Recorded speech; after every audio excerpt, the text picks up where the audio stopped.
తిరుచానూరు శ్రీ పద్మావతి అమ్మవారి కార్తీక బ్రహ్మోత్సవాలకు విస్తృత ఏర్పాట్లు చేస్తున్నట్లు టీటీడీఈఓ శ్యామలరావు తెలిపారు. ఈ నెల 28 నుంచి డిసెంబర్ 6వ తేదీ వరకు బ్రహ్మోత్సవాలు నిర్వహిస్తున్న క్రమంలో తిరుచానూరులోని పసుపు మండపం నుంచి పుష్కరిణి, ఆలయ వీధుల్లో ఏర్పాట్లను ఈవో పరిశీలించారు.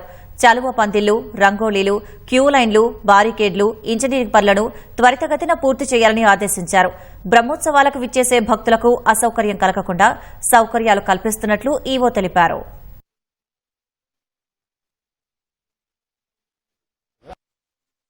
6వ తారీఖున పంచమి తీర్థంకి సంబంధించిన కార్యక్రమాలన్నీ కూడా ఇక్కడ సమీక్షించడం జరిగింది.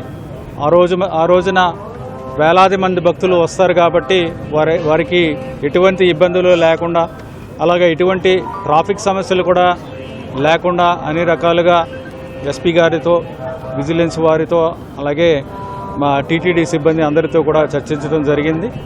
అలాగే ముఖ్యంగా 3 హోల్డింగ్ పాయింట్స్ ఉంటాయి ఆ రోజు.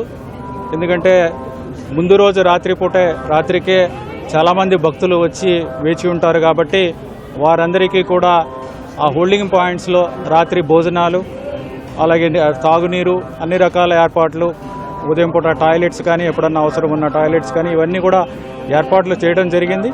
వారిని పొద్దున్న పూట వదలడం సమయానికి ఇవన్నీ కూడా చేయడం జరిగింది.